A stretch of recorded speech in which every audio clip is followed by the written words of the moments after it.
নমস্কার, আশা করি আপনারা সবাই ভালো আছেন। আমার এই ভিডিও যেখান থেকে দেখছেন সবাইকে নমস্কার জানাচ্ছি। শুরু করছি তুলা লগ্নে জানুয়ারি মাসটা কেমন যাবে।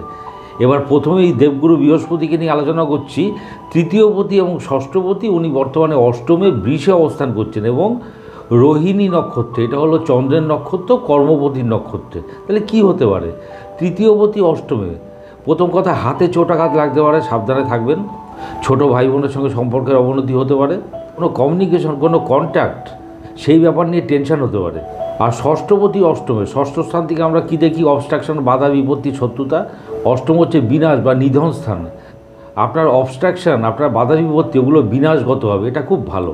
এবং দেখুন, যেহেতু কর্মপতির নক্ষত্রে আছে, কর্ম সংক্রান্ত বাধা বিপত্তি কেটে যাবে। দেখুন, বিদ্যাস্থান মকরে দৃষ্টি পড়ছে, বিদ্যা সংক্রান্ত বাধা বিপত্তি কাটবে, গৃহবাড়ি সংক্রান্ত কাটবে। আরেকটা ব্যাপার, দ্বাদশে দৃষ্টি পড়ছে, পায়ে কোনো চোট লাগাত লাগতে পারে, সাবধানে থাকবেন। এবারে আমাদের আলোচ্য বিষয় হলো শনি। শনি হলেন নির্দোষ রাজযোগকারক গ্রহ, চতুর্থপতি এবং পঞ্চমপতি। উনি বর্তমানে পঞ্চমে অবস্থান করছেন, কুম্ভে। চতুর্থপতি পঞ্চমে, বিদ্যাস্থানে নিজের মেধার পরিচয়। এবং দেখুন, ওখান থেকে একাদশে দৃষ্টি পড়ছে রবির ঘরে। গেইন করা, গেইন কি? রবি কী দেয়? স্বীকৃতি, অনার, এগুলো দেয়, সম্মান প্রাপ্তি। এবং পঞ্চমপতি পঞ্চমে যেটা হয়, বুদ্ধিবৃত্তির ব্যাপারে কারোর উপর নির্ভরশীল না হওয়া, ইন্ডিপেন্ডেন্ট চিন্তাভাবনা, ইন্ডিপেন্ডেন্ট ক্রিয়েটিভিটি, এই ব্যাপারগুলো আসছে। ওখান থেকে দেখুন দৃষ্টি পড়ছে সপ্তমে, মেষে। কারোর সঙ্গে ভাব ভালোবাসা সম্পর্ক গড়ে উঠতে পারে। কোনো ক্রিয়েটিভ বা কোনো প্রোডাক্টিভ বিজনেস, তাতে সাফল্য পেতে পারেন। দেবভক্তি, ঈশ্বর ভক্তির প্রকাশ, এবং সেই জন্য কোথাও যাত্রা করতে পারেন। এই ব্যাপারগুলো আসছে, খুব ভালো। এবারে আমাদের আলোচ্য বিষয় হলো রবি। রবি হলেন একাদশপতি। উনি বর্তমানে আছেন ধনুতে। উনি 14ই জানুয়ারি চলে যাবেন মকরে।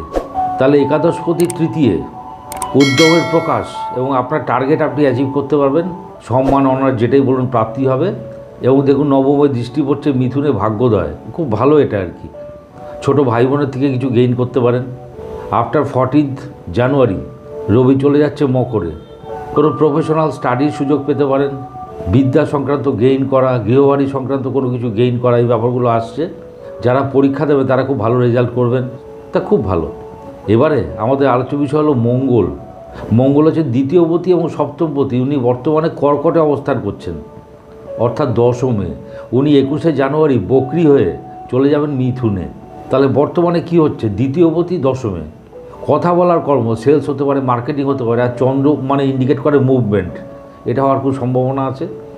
সপ্তমপতি দশমে, কর্মসূত্রে গমনাগমন। যারা সেলস, মার্কেটিং, এই টাইপের জব করেন তাদের খুব ভালো। কোনো প্রমোশনাল অ্যাক্টিভিটি হতে পারে, সুতরাং এটা খুব ভালো।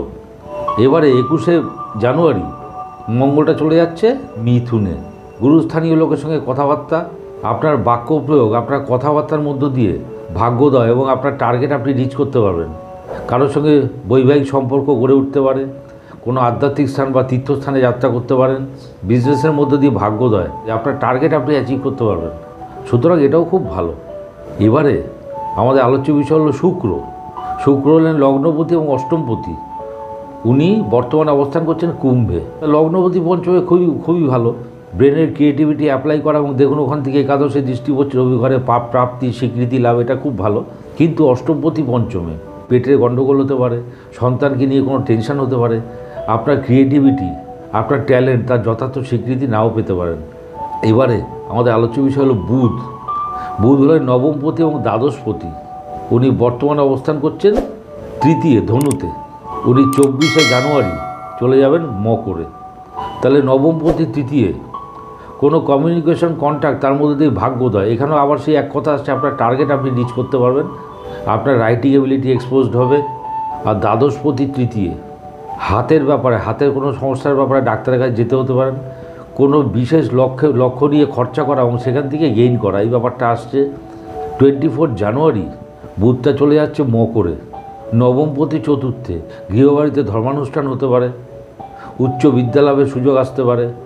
এবং দেখুন, নবমপতি চতুর্থে থেকে দৃষ্টি পড়ছে দশমে। নবম আর দশম কম্বিনেশন হয়ে গেল, এটা একটা শ্রেষ্ঠ রাজযোগ। কর্মসূত্রে ভাগ্যোদয়, এবং তার সঙ্গে অবশ্যই আপনার বিদ্যার প্রয়োগ থাকবে। যারা গুরুস্থানীয়, অর্থাৎ ডক্টরস, লয়ার্স, প্রফেসর, ইঞ্জিনিয়ার্স, এদের বিশেষ শুভ। আর দ্বাদশপতি চতুর্থে, গৃহবাড়ি পরিবর্তন, এটা হতে পারে। সুতরাং তুলা লগ্নের জানুয়ারি মাসটা ভালো যাওয়া উচিত। ভিডিওটি ভালো লাগলে লাইক শেয়ার সাবস্ক্রাইব করুন। সবাই ভালো থাকবেন। নমস্কার।